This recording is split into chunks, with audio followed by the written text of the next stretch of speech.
नमस्कार, हमारे साथ बातचीत करने के लिए अरीबा आसिफ खान हैं। अरीबा आसिफ खान अबुल फजल एनक्लेव की वार्ड कमिश्नर है। मैम से आज कई सवाल करें। मैम, सबसे पहले तो आपका बहुत बहुत स्वागत है। Thank you so much. और बहुत बहुत शुक्रिया, आपने हमें समय निकाल कर दिया। मैम, सबसे पहला सवाल कि आप अपना राजनीतिक करियर की शुरुआत, ज़रा इस पर चर्चा करें कि आपने कहाँ से राजनीति की शुरुआत की और ये राजनीति का सफ़र आपका अभी तक कैसा चल रहा है?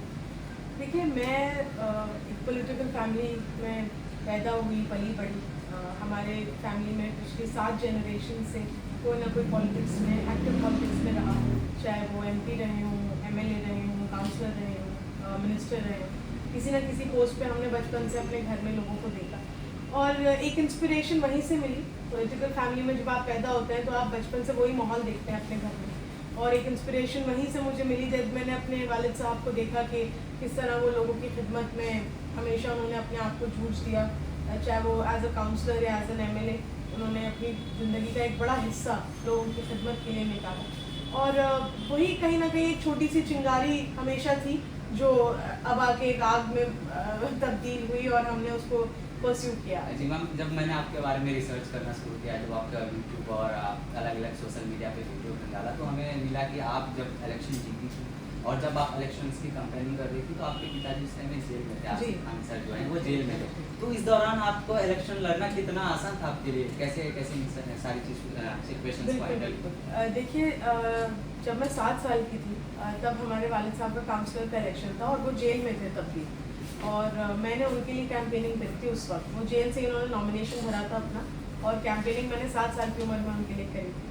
और एक वही मुझे एक डेजा वो एक कहते हैं कि एक वही पूरा मुझे दोबारा से वही मंजर दिखा जब मेरा अपना इलेक्शन था और फिर से वालिद साहब अरेस्ट हो गए। एक पॉलिटिकल कॉन्स्पिरेसी के तहत उन्हें अरेस्ट किया गया था, हमारे इलेक्शन को ख़राब करने के लिए उन्हें अरेस्ट किया गया था, क्योंकि दिख रहा था कि हमारा इलेक्शन कितना अच्छा जा रहा है, क्योंकि लोग बहुत मोहब्बत से हमें।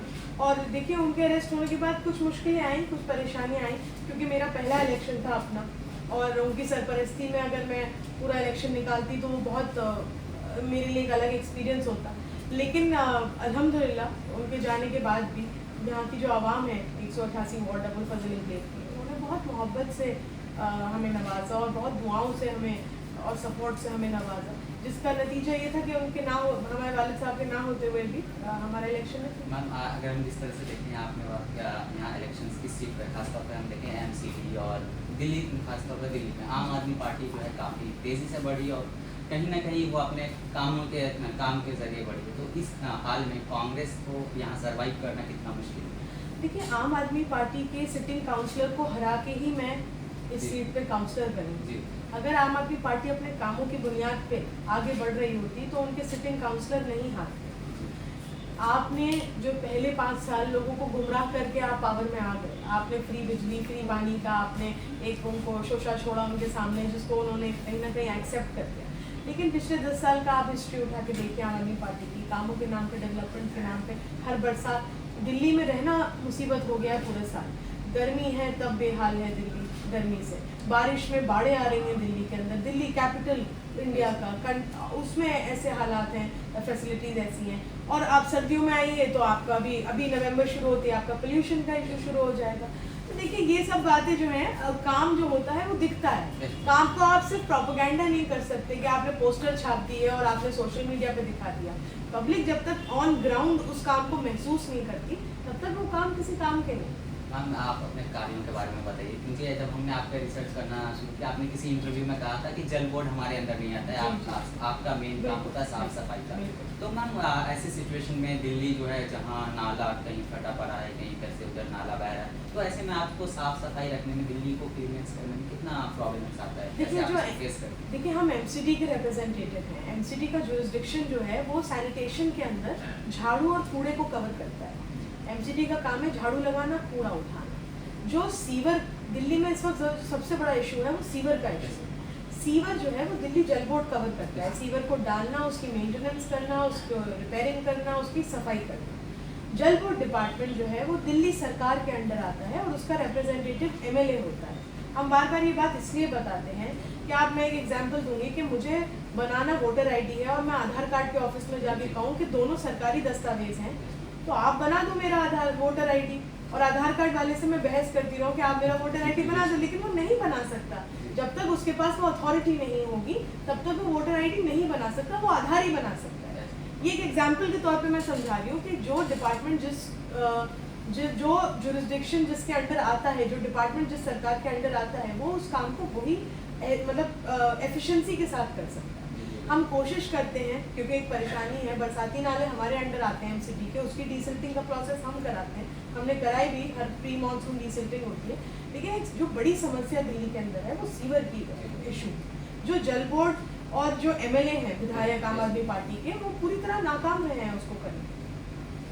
तो मैम आपने जैसे खासतौर पर पटला हाउस और इन सभी जगहों के लिए, यहाँ खासतौर पर अगर हम बात करें, यहाँ भीड़ भाड़ वाला इलाका भी है, यहाँ कई बाहर से लोग आके रहते हैं अलग अलग स्टेट से, चाहे हम स्टूडेंट्स की बात करें, बिहार से स्टूडेंट्स आते हैं, तो यहाँ के रूम ओनर जो भी कि वो अपने मनमानी तरीके से उनसे किराया वसूलते हैं, महीना में 1 तारीख नहीं हुआ पेमेंट के लिए उन पर जो है प्रेशर करना शुरू करते हैं। तो इसके लिए आप कुछ स्टेप्स लिए हैं या फिर आगे लेंगे? देखिए, ये परेशानी हमारे सामने आई है, कई स्टूडेंट्स भी आके हमसे मिले, कुछ डेलीगेशन बना के लोग आए के रूम ओनर्स के। अब यहाँ प्रॉब्लम क्या है, क्योंकि यहाँ एक सेंट्रल यूनिवर्सिटी है हमारे एरिया में, जामिया मिलिया इस्लामिया यूनिवर्सिटी जो है, मैं भी वहाँ से, मैंने भी तालीम हासिल करी है।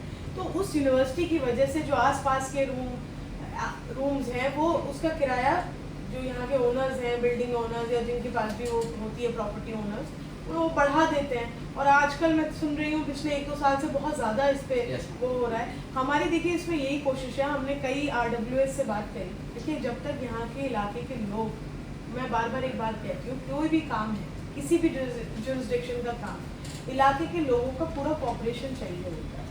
आप एक नेक्सस बनाइए, आप एक सिंडिकेट बनाइए, आप एक ऑर्गेनाइजेशन बनाइए, आप RWS को कनेक्ट करिए, आप NGOs को कनेक्ट करिए, ये सब लोग बैठ के एक इसका कुछ सोल्यूशन निकाल सकते हैं। भाई हम इंडिविजुअल लेवल पे किसी एक आदमी से कह देंगे कि भाई कोई गरीब है या कोई फाइनेंशियली कमज़ोर है, आप उसको थोड़ा सा रियायत कर दीजिए। लेकिन जब एक नेक्सस बना हुआ है पूरा, जब पूरे इलाके में वो चीज़ चल रही है, तो इसको सुधारने के लिए भी आपको एक बॉडी चाहिए जो एक मुहिम चलाए, जो अवेयरनेस कैंपेन चलाए, जो जाके घर घर इन लोगों से बात करे। तो वो एक प्रॉब्लम है, बिल्कुल मैं मानती हूँ, उसका हम भी कोशिश करते हैं कि कुछ ना कुछ हम उसका वो करें। मैम, इस तरह से यहाँ पे आप लोग जब भी हम देखते हैं, हमारे वीडियोस वगैरह आती हैं सोशल मीडिया पे, कि एक पार्टी दूसरे पार्टी के ऊपर हमेशा आरोप लगाती है कि हमें आम आदमी पार्टी वाले काम करने नहीं देते हैं, और कांग्रेस BJP वाले खासतौर पर दिल्ली के लिए लगाते हैं कि हमें जो BJP काम करने देते हैं। तो ऐसे सिचुएशन ये क्या इक्वेशंस है? देखिए, ये सिर्फ और सिर्फ अपनी जिम्मेदारी से भागने वाले लोगों का बयान होते हैं। मुझे 1.5 साल हो गया काउंसलरशिप में, मैंने आप एक आदमी भी ढूंढ लीजिए हमारे एरिया का जिससे मैंने ये कहा हो कि MCD में आम आदमी पार्टी की सरकार है इसलिए मैं काम नहीं कर पा रही। हमने आज तक ये बात नहीं की, 1.5 साल से मैंने एक बार भी ये बात नहीं की कि मैं कांग्रेस की हूँ, मुझे आम आदमी काम करने नहीं देती। हाँ, हमारी लिमिटेशंस कुछ और हैं। हमारी लिमिटेशंस ये हैं कि हमारा जो वार्ड है वो 99% अनऑथराइज है। अनऑथराइज वार्ड में आपको बजट नहीं मिलता उतना, आपको उतनी फैसिलिटीज़ नहीं मिलती, क्योंकि MCD प्राइमरीली हाउस टैक्स पे चलती है। अनऑथराइज एरिया से हाउस टैक्स जमा उस तादाद में नहीं किया जाता। गली में अगर मान लीजिए आप 100 घर हैं, कोई एक घर शायद हाउस टैक्स देता हो, तो हाउस टैक्स जब जाता है तो वही पैसा वो आपको, उसका 80-90% आपको वो रिटर्न में फैसिलिटीज़ प्रोवाइड करते हैं। हमारे साथ ये चैलेंज है कि हमारा वार्ड अनऑथराइज है, लेकिन हम कभी ये नहीं कहते कि आम आदमी पार्टी हमें काम नहीं करने दे रही। हम जिम्मेदार हैं अपने एरिया के, हम पूरी कोशिश करते हैं अधिकारियों से और MCD से अपना काम निकलवाने की। ये वही लोग ये बात करते हैं जो अपनी जिम्मेदारी से भागते हैं। आम आदमी पार्टी, अभी जो एक हादसा हुआ है, आप वाकिफ होंगे राजेंद्र नगर कोचिंग सेंटर का, आम आदमी पार्टी कॉन्स्टेंटली BJP पे ब्लेम डाल रही है, BJP जो है वो आम आदमी पार्टी पे ब्लेम डाल रही है। लेकिन मैं टेक्निकल बात करूँगी, दिल्ली में भी आम आदमी पार्टी की सरकार है, सारा कंट्रोल आपका है, सारे डिपार्टमेंट्स, दिल्ली जल बोर्ड हो, फ्लड इरिगेशन हो, PWD डिपार्टमेंट, ये सब दिल्ली सरकार के डिपार्टमेंट है। इस सब पे कंट्रोल आम आदमी पार्टी केजरीवाल जी का है। MCD के जितने सारे डिपार्टमेंट्स हैं, मेयर आपकी बैठी हुई है। जहाँ ये हादसा हुआ वहाँ काउंसलर आम आदमी पार्टी का, MLA आम आदमी पार्टी का, मेयर आम आदमी पार्टी का, CM आम आदमी पार्टी का। लेकिन वो पावर की जो भूख है, जो जेल से भी रेजिग्नेशन नहीं देने की एक वो है, वो कहीं ना कहीं दिल्ली के लोगों को नुकसान पहुंचा है। मैम, आप लोग कह रहे हैं कि जेल आपने, हाँ आपने का मैंने वीडियो भी देखा कि आप लोग अरविंद केजरीवाल के खिलाफ जो है नारेबाजी कर रहे थे कि इस्तीफा दे। जब उत्तर प्रदेश की बात आती है, जब हम सेंट्रल लेवल का इलेक्शंस लड़ते हैं, जब हम बड़े लेवल पर इलेक्शंस लड़ते हैं, राहुल गांधी और आम आदमी केजरीवाल भी हाथ मिला के इलेक्शन लड़ते हैं, एक दूसरे के लिए दोनों वोट बिल्कुल, मांगते हैं। बिल्कुल। लेकिन जब ऐसी स्थिति हो जाती है तो एक दूसरे की इस्तीफा भी मांगते हैं। देखिए, हमने अगर अलायंस करी किसी भी पार्टी से, उसके क्या रीज़न है? उसके रीज़न ये थे कि जो एक तानाशाह सरकार बैठी थी, जो जुल्म और ज्यादती कर रही है हिंदुस्तान के आवाम पर, उसको रोकते थे। लेकिन जब दिल्ली के आवाम पे अगर एक अलायंस की पार्टी ही जुल्म और ज्यादती करने पे उतर आएगी, तो फिर हमारी वो अलायंस किसी काम की नहीं है। हमारे लिए हमेशा कांग्रेस पार्टी के लिए प्रायोरिटी आवाम है, लोग हैं। ये हमारी जो लोग हैं, अपने हिंदुस्तान के लोग हैं, दिल्ली के लोग हैं, किसी भी स्टेट के लोग हैं। जब दिल्ली में आप अपने स्वार्थ के लिए आप लोगों को मरने के लिए छोड़ गए, तो फिर किस बात की आपसे हम अलायंस करें? हमारे लिए आपके अलायंस लोगों से ऊपर नहीं है, हमारे लिए लोग ऊपर है, हमारे लिए आवाम ऊपर है। अगर हमारे दिल्ली के लोगों के साथ कहीं नाइंसाफ़ी होगी और उनको तकलीफ और परेशानी पहुंचाई जाएगी और उनको मौत के घाट उतारा जाएगा, तो हमारे लिए कोई पार्टी फिर अलायंस के काबिल नहीं, अगर वो ऐसा करती है। मैम, तो आप राजनीति कर रही हैं और साथ साथ आप बोलते राजनीति में अभी आपका ज़्यादा टाइम तो नहीं, लेकिन कुछ समय हुआ, तो कोई नेता हुआ था जो आपको पसंद हो, खूब पसंद हो, आज़ादी से पहले, आज़ादी के बाद? देखिए, मेरी कहीं ना कहीं एक हम विमेन एम्पावरमेंट की बात करते हैं और मैं बहुत प्रमोट करती हूँ फेमिनिज्म और विमेन एम्पावरमेंट। तो मेरे लिए हमेशा मेरी इंस्पिरेशन शीला दीक्षित जी रही और बहुत जल्दी चली गई हूँ हमारे बीच से, लेकिन मैं बहुत इंस्पायर्ड रही हमेशा उनके कामों से। जिस तरह उन्होंने दिल्ली का नक्शा बदल दिया अपनी चीफ मिनिस्टरशिप में, और जिस तरह उन्होंने डेवलपमेंट पे इतना फोकस रखा, जो बसेस हमें दी, ये आखिरी बार उन्हीं की जितनी बसेस दिल्ली में चल रही है, लो फ्लोर बसेस, ये उन्हीं की दी हुई। तो ऐसा ऐसा काम उन्होंने एक औरत होने के नाते करा। तो मेरे लिए देखिए इंस्पिरेशन, बहुत बड़ा इंस्पिरेशन वो है शीला दीक्षित जी, और ऑफकोर्स राहुल गांधी जी तो हैं। उसके अलावा मेरे वालिद साहब मेरे लिए एक बड़ा इंस्पिरेशन, क्योंकि मैंने हमेशा उनको एरिया में ग्राउंड पे काम करते देखा। नालों की सफाई भी है तो खुद नाले में खड़े हो गए उतर के, अपने हाथों से सफाइयाँ करी। तो इस तरीके के ग्राउंड पे मैंने उन्हें जब काम करते देखा, तो कहीं ना कहीं मुझे महसूस हुआ कि बड़े बड़े भाषण देने से या सोशल मीडिया में अपने आप को वीडियोस डालने से आप एक सिर्फ बाहरी एक फेक नेता तो आप बन जाएंगे, लेकिन लोगों के दिलों में उतरने के लिए आपको ज़मीन के लोगों के बीच खड़े होकर काम करना बहुत ज़रूरी है। मैम, आप अब हम एक रैपिड फायर राउंड करते हैं, जिसमें से हम आपको 2 ऑप्शंस देंगे, आपको उनमें से एक चुनना है। तो मैम, सबसे पहला सवाल कि गांधी या नेहरू? नेहरू जी, गांधी, दोनों ही, क्योंकि इसमें तो चूज करना बड़ा मुश्किल है। चूज करना मुश्किल है, लेकिन दोनों के पीछे थोड़ा तर्क दें ताकि ऑडियंस को दिक्कत ना हो। नेहरू जी, नेहरू? गांधी जी, मैं it's a very tough question. चलिए गांधी जी, गांधी जी हमारी फ्रीडम स्ट्रगल में सबसे बड़ा रोल उनका रहा। Gandhi. Ma'am, before after independence Rahul Gandhi या Priyanka Gandhi? Priyanka Gandhi. Women empowerment. Ma'am, best leader from non BJP, Kejriwal, Nitin Gadkari? Akhilesh Yadav. Akhilesh Yadav तो ऑप्शंस में नहीं था, लेकिन मेरे लिए अखिलेश यादव। जी, बिल्कुल।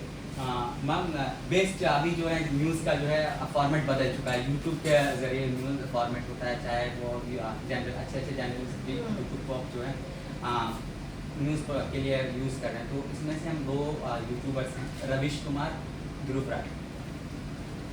Very tough. Ravish Kumar. Ravish Kumar. I like Dhruv Rathee also, और इस इलेक्शन में मैं कहती हूँ ध्रुव राठी का बहुत बड़ा एक हाथ रहा उसमें, लेकिन रवीश कुमार जी। मैम, बीजेपी वाले आरोप लगाते हैं ध्रुव राठी के ऊपर कि ध्रुव राठी जो है आम आदमी पार्टी का जो है एक वॉलंटियर है, तो इसमें आपको दिखता है जिस तरह से वो न्यूज़ कवर करते हैं, तो कहीं ना कहीं लगता है कि ये जो है। देखिए, मुझे ऐसा लगता है, मैं भी वीडियोस उनकी फॉलो करती हूँ जहाँ तक मुझे टाइम मिलता है या मैं देख पाती हूँ, तो बहुत फैक्चुअल बेसिस पे उनकी वीडियोस होती हैं। मतलब कोई हवाई फायरिंग नहीं होती है, विद फैक्ट्स, विद सबूत, विद किसी एक बहुत फाउंडेशन बड़ी स्ट्रांग होती है उनकी कोई भी बात रखने की अपनी। तो अब ये तो देखिए एलिगेशन लगते ही हैं, किसी ना किसी पे कोई ना कोई वार करता ही है, क्योंकि जिसकी वो पोले खोल रहे हैं तो वो कुछ तो वार करेगा ही। तो ये तो बेबुनियाद बातें हैं सर। तो मैम, बेस्ट बिजनेसमैन, अंबानी या अडानी?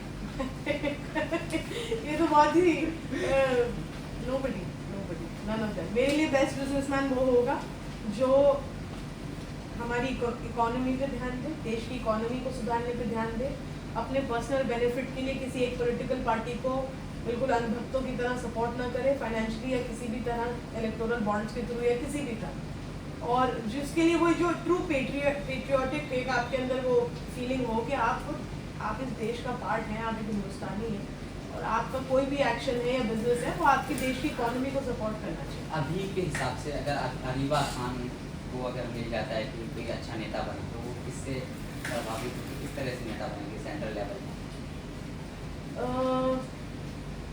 राहुल गांधी जी, प्रियंका गांधी जी मेरे आइडल इस वक्त यही हैं, और जिस तरह से राहुल गांधी जी अपनी बात सदन में रख रहे हैं मजबूती के साथ, इलेक्शन के बाद से आप देख रहे हैं हमारी एक मजबूत ऑपोजिशन तैयार हुई है और बहुत मजबूती से वो सारे मुद्दे हाउस के अंदर उठा रहे हैं।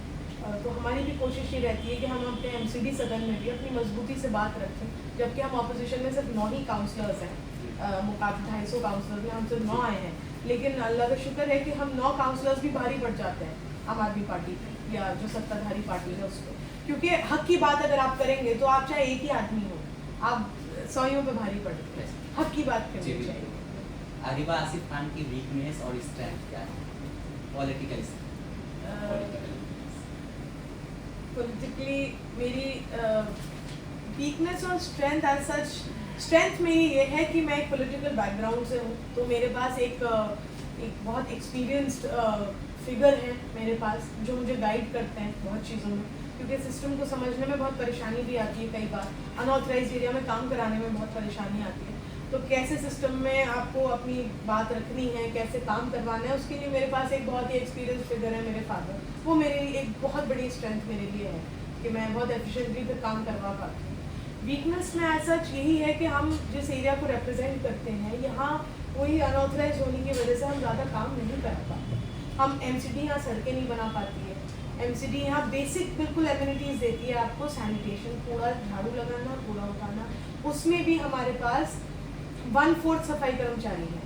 जैसे अगर हमारे बराबर वाले वार्ड में आप देखें 500-600 सफाई कर्मचारी हैं जो झाड़ू लगाते हैं, हमें उसके मुकाबले 110-120 दे रखे हैं कुल। इतना बड़ा एरिया है, इतना डेंसली पॉपुलेटेड एरिया है, यहाँ कूड़े का वो बहुत लोड बहुत ज़्यादा है, उसके बावजूद हमारे लिए उतनी फैसिलिटीज़ नहीं है, तो ये हमें बड़ी परेशानी देती हैं ये चीज़ें काम कराने में। लोग ये बात समझते नहीं हैं, लोगों को देखिए, लोग आपको नेता के तौर पे चुनते हैं तो उन्हें काम चाहिए, लेकिन वो जो लिमिटेशंस हैं वो समझ नहीं पाते कि कहीं कहीं हमारी मजबूरियाँ होती हैं, सिस्टम की मजबूरियाँ हैं, तो हम कोशिश करते हैं तब भी कि जितना हो सकता है करें उसको। मैम, जो खास तौर पर युवा हैं वो खास तौर पर अगर हम हमारे भी कोर्स जो जर्नलिज्म है, अगर हम बात करते हैं कि हम जर्नलिज्म कर रहे हैं, अरे क्या कर रहे हो, जर्नलिज्म कर रहे हो, जब कुछ नहीं बना होगा तो जर्नलिज्म कर रहे हो, कुछ नहीं मिला होगा तो, और आपका भी जो कोर्स है नेतागिरी की, कुछ नहीं हुआ तो नेतागिरी कर लेते, तो मैम इसको कैसे देखते हैं? यूथ जो है इससे बच गए हैं, जर्नलिज्म हो चाहे पॉलिटिक्स हो, दोनों चीज़ों में आपको पब्लिक को फेस करना है। आपको ऐसे ऐसे सिचुएशंस में जाना होता है जहाँ तर्क से तर्क आपसे सवाल भी करे जाते हैं और आपसे जवाब भी मांगे जाते हैं। मीडिया भी हर वक्त रेडार पे रहता है कि मीडिया न्यूट्रल वो कर रहा है, खबरें कर रहा है या पक्षपात कर रहा है, हर वक्त रेडार पे रहता है। ऐसी नेता हर वक्त रेडार पे रहते हैं, तो ये अपनी अपनी देखिए, ऐसा नहीं है कि किसी को कुछ नहीं मिला तो ये कर लिया। वकीलों के लिए भी ये बात कही जाती है कि तुम्हें कुछ नहीं मिला तो वकालत कर ली, लेकिन ऐसा नहीं है। अपनी अपनी फील्ड में एक्सपीरियंस चाहिए होता है, स्किल्स चाहिए होते हैं। हर कोई नेतागिरी नहीं कर सकता, वो स्किल्स सब में नहीं होती। हर कोई मीडिया में ऊपर नहीं उठ सकता, वो स्किल्स उसमें नहीं होती। तो स्किल्स के ऊपर भी बात होती है और फिर वही बात आ जाती है, आप ईमानदारी से काम करिए तो आप किसी भी फील्ड में चले जाइए, आप वहाँ ऊपर उठ ही जाएंगे। मैम, खासतौर पर कांग्रेस के ऊपर ये आरोप लगता है कि कांग्रेस परिवार के बाकी ये जो है फैमिली डायनेस्टी ये चलते रहता है कि अगर मेरा बेटा है तो फिर मैं अपने बेटे को MP बनाऊंगा, MLA बनाऊंगा, तो आप इसको कैसे देखते हैं? खासतौर पर अगर हम आपकी बात करें तो आपके भी जिस पार्टी से रहे हैं, आपके फादर भी उसी पार्टी से बिलोंग करते हैं। बिल्कुल नहीं, ये मेरे लिए, मैं तो खुद कहती हूँ, एक पॉजिटिव मेरे लिए फैक्टर रहा कि मेरी पूरी फैमिली एक पॉलिटिकल बैकग्राउंड से रही है, मैं रही हूँ और मेरी फैमिली के सब मेंबर्स कहीं ना कहीं उसमें रहे पॉलिटिक्स में। ये देखिए, इसमें आपके लिए एक बहुत बड़ा मैं पॉजिटिव फैक्टर मानती हूँ रहता है। जब आप अब अनऑथराइज वार्ड में, जैसे मैं अपनी बात करूँ, अगर अनऑथराइज वार्ड में अगर मेरा एक पॉलिटिकल बैकग्राउंड नहीं होता, हम काम नहीं करा पाते, हम सिस्टम से जूझ नहीं पाते, क्योंकि हमारे पास उतना एक्सपीरियंस नहीं होता। जब तक एक्सपीरियंस आता तब तक हमारा टर्म खत्म होने पे आ जाता, हम कोई काम ही नहीं करा पाते। तो कहीं ना कहीं देखिए दोनों चीज़ें होती हैं, हर उसके दोनों एस्पेक्ट्स होते हैं। तो मैं मानती हूँ कि ये एस्पेक्ट एक पॉजिटिव रहता है, आपके पास एक गाइडिंग फोर्स होती है, आपके पास एक एक्सपीरियंस वो रहता है, हेल्प रहती है, तो उससे आप काम कराने में आसानी होती है आपके पास। तो मैं हमेशा से पर्सनली मैं सोशल वर्क में रही हूँ, मैं पॉलिटिक्स में मेरा आने का कभी इरादा नहीं था, कि मैंने सोशल वर्क बहुत करा है। अब सोशल वर्क में मेरा ऐसा रहा कि मैंने पोस्टर नहीं छापे, मैंने सोशल मीडिया पे फोटोज़ और वीडियोज़ नहीं डाले कि मैं अगर 4 राशन के बैग बांट रही हूँ तो मैं 40 फ़ोटो डालूँ। हमने कभी ये नहीं करा, हमने खामोशी से चुपचाप सोशल वर्क करा, क्योंकि हमारे मज़हब में भी ये है कि जब एक हाथ से चैरिटी करो तो दूसरे हाथ को पता ना चले, इतनी खामोशी से आपको चैरिटी करनी चाहिए। आज की तारीख में तो चैरिटी का कॉन्सेप्ट ही बदल गया है बिल्कुल, कि जब तक 1000 फ़ोटो और वो नहीं पब्लिश हो जाते आप चैरिटी नहीं कर सकते। तो हमने वो उस हिसाब से हमने सोशल वर्क करा, ऐसे ही हम पॉलिटिक्स में आ गए, अपने कहीं ना कहीं थोड़ा बहुत करते कराते थोड़ा सा हमने सीखा चीज़ों को, हमने पॉलिटिक्स में स्टेप लिया। हम खास तौर पर बात करें तो अभी के टाइम में इलेक्शंस लड़ना बहुत मुश्किल है, बहुत पैसा खर्चा होता है। तो अगर एक आम आदमी जो चुनाव लड़ना चाहे तो उसे कितने पैसे खर्च करना पड़ेगा, और उसके लिए चुनाव जीतना, जहाँ पार्टी की राजनीति चलेगी, ये पार्टी के नाम पे वोट मिले, तो उन क्षेत्र में चुनाव जीतना कितना मुश्किल होता होगा एक कैंडिडेट। मैं इसमें आपको एक एग्जांपल देती हूँ। हमारे जो फादर है, वालिद साहब हमारे, वो 10 साल काउंसलर रहे इंडिपेंडेंट, किसी पार्टी से, और 2 बार एमएलए बने, जिसमें से 1 बार इंडिपेंडेंट। ओखला जैसी कॉन्स्टिट्यूएंसी में आप 15 साल हमने अपने वालिद साहब को पावर में देखा बिना किसी पार्टी के सपोर्ट। दूसरी बार एमएलए कांग्रेस पार्टी से। तो इससे हमने जो सबक सीखा या हमने जो सीख ली वो ये ली कि आप अगर ग्राउंड पे काम करेंगे, आप अगर लोगों के बीच में उनके सुख और दुख में खड़े रहेंगे, किसी पे जुल्म और ज्यादती हो रही है तो आप पुलिस से जाके भिड़ेंगे उनके लिए, आप अगर उनकी हक की आवाज़ बुलंद तौर पे बनेंगे, तो आपको किसी पार्टी की सपोर्ट की ज़रूरत नहीं, आपको पैसे की ज़रूरत नहीं, आपको किसी इन्फ्लुएंस की ज़रूरत नहीं। आवाम खुद अपने वोट से आपको जिताती है। आपको आवाम के बीच में रहना बहुत ज़रूरी है और उनकी आवाज़ बनना बहुत ज़रूरी है। हालात अब बदल गए हैं, तब ये पुरानी बात हो गई, तब से अब में काफ़ी हालात बदल गए हैं। अब बहुत लोग यही कहते हैं कि इलेक्शन पैसे पे होता है, पक्षपात पे होता है, पार्टी के नाम पर होता है। वो फैक्टर्स रहते हैं, मैं ये नहीं कह रही वो काम नहीं करते फैक्टर्स, ऑफकोर्स वो काम करते हैं, लेकिन वो भी तब काम करते हैं जब जो कैंडिडेट है, किसी पार्टी का कैंडिडेट है, वो इस काबिल भी हो कि उसने कभी आवाम के बीच में उठना बैठना किया हो और उनके लिए हक की आवाज़ उठाई हो या उनके लिए काम करा हो, तभी वो फैक्टर्स भी तभी काम करते हैं।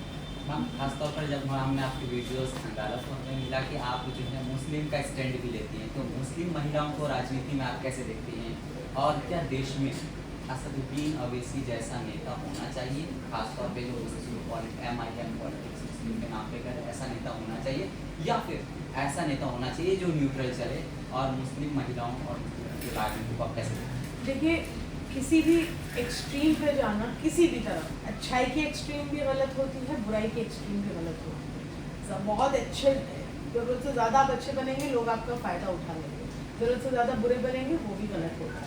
हमेशा आपको आपका स्टैंड वो होना चाहिए, न्यूट्रल भी उस लेवल पे होना चाहिए जहाँ आप अगर किसी पे जुल्म और ज़्यादती हो रहा है तो आप खामोश नहीं बैठे। न्यूट्रल होने का मतलब ये नहीं है कि आप खामोश होकर बैठे रहें कि हम तो न्यूट्रल सेक्युलर आदमी हैं। लेकिन हाँ देखिए, मैं ये बात कहूँगी, रेडिकल होना सोल्यूशन नहीं है।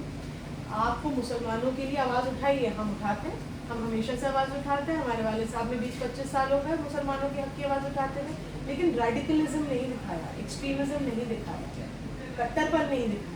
मुसलमानों के लिए हमेशा आवाज़ उठाई, कट्टरपन पे नहीं गए कभी, क्योंकि हमारे हिंदुस्तान की एसेंस है सेक्युलरिज्म।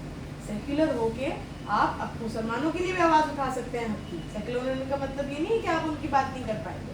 तो आप, क्योंकि हम ऐसे देश में रहते हैं जहाँ हमारे हिंदू भाई भी हैं, मुसलमान भाई भी हैं, सिख भी हैं, ईसाई भी हैं, हर रिलीजन के लोग हैं, और जब वो हमारे हक की बात कर सकते हैं, हमारे हिंदू भाई हमारे लिए भी बात करते हैं हक की। कुछ तबका ऐसा है जो रेडिकल तबका हो गया है, जिसको सिर्फ हिंदू मुस्लिम करना है, लेकिन एक तबका ऐसा भी है जो आज भी पीस और हार्मनी के साथ जीना चाहते हैं। तो जब वो आपकी हक की बात कर सकते हैं तो आप भी उनके हक की बात कर सकते हैं, आप अपने हक की बात करेंगे। तो इसमें मुझे नहीं कोई हद समझ आता कि सेक्युलर होके आप अपने हक की भी बात करिए मुसलमान को।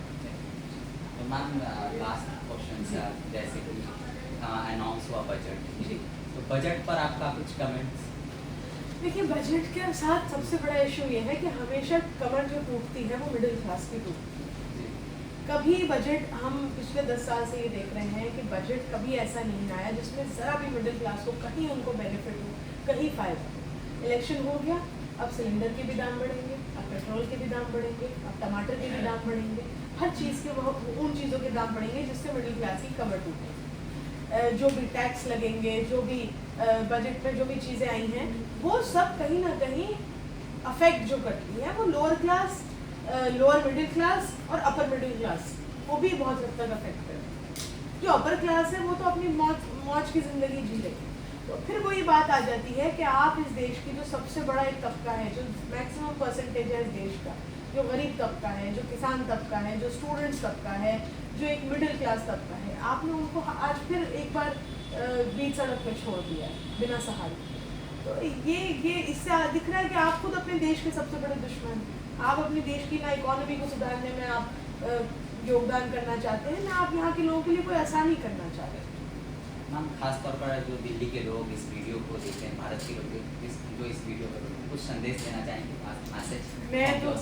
मैं बस यही कहना चाहती हूँ कि देखिए, पार्टियां तो देखिए आती हैं और जाती हैं, पॉलिटिकल मैं एक मैसेज यही दूंगी, लेकिन कहीं ना कहीं आप हमेशा से ये सोचिए कि कौन लोग हैं जो आपके हक के लिए हमेशा खड़े रहते हैं, irrespective of your religion, irrespective of your cast, irrespective of your community, irrespective of your gender.